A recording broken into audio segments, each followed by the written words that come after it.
नमस्कार. आपण पाहत आहात सत्यशोधक न्यूज चॅनल. चॅनलला लाईक करून सबस्क्राईब करा व पाहत रहा सत्यशोधक न्यूज.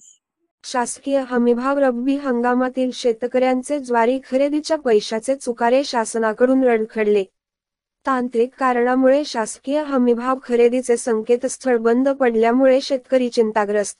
बुलढाणा शासनाने नाफेड अंतर्गत सन 2024 मध्ये रब्बी हंगामातील ज्वारी पिकाची खरेदी चालू केलेली आहे. त्या ज्वारीच्या खरेदीत फक्त काही शेतकऱ्यांच्या नावाची ज्वारी शासनाने खरेदी केलेली आहे. पण नाफेड केंद्र काही तांत्रिक कारणामुळे बंद केलेले आहे. नाफेड केंद्र बंद पडल्यामुळे ज्वारीच्या पट्ट्या ऑनलाईन झालेल्या नाहीत. त्यामुळे शेतकऱ्यांनी शासनाला ज्वारी मोजून तर दिलेली, पण मागील 1 महिन्यापासून शेतकऱ्यांचे ज्वारीचे पैसे शासनाकडून रोखलेले आहेत. शासनाने ज्वारीचा माल शेतकऱ्यांकडून घेऊन ठेवला. सध्या पेरणी पाण्याचे दिवस असल्यामुळे शेतकऱ्यांच्या ज्वारीचे शासनाकडून पैसे अजूनपर्यंत मिळालेले नसल्यामुळे शेतकऱ्यांवर उपासमारीची वेळ आली आहे. खुल्या मार्केटमध्ये ज्वारीचा दर 1800 पासून 2000 रुपये प्रति क्विंटल एवढा असून शासनाने ज्वारीचा हमीभाव 3180 रुपये प्रति क्विंटल दराने ठरवून दिला.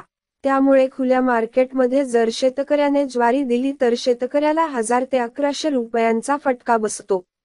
म्हणून संबंधित प्रशासनाने ज्वारी खरेदीसाठी ऑनलाईन नंबर झालेले आहेत. त्या शेतकऱ्यांची तात्काळ ज्वारी खरेदी करून घ्यावी व खरेदी केलेल्या ज्वारीचे पैसे हमीभाव दराने ताबडतोब शेतकऱ्यांच्या खात्यात जमा करावे. अशा प्रकारचे निवेदन शेगाव तालुक्यातील शेतकऱ्यांनी जुलै 11 रोजी तहसीलदार यांचेमार्फत जिल्हाधिकारी व मुख्यमंत्री यांना दिलेले आहेत. दिलेल्या निवेदनात उमेश ढगे, प्रवीण माळी, संतोष खेरडे, श्रीकांत नांदुळकर, नरेंद्र उन्हाळे, अरुण कोकाटे व इतर शेतकऱ्यांच्या स्वाक्षऱ्या आहेत.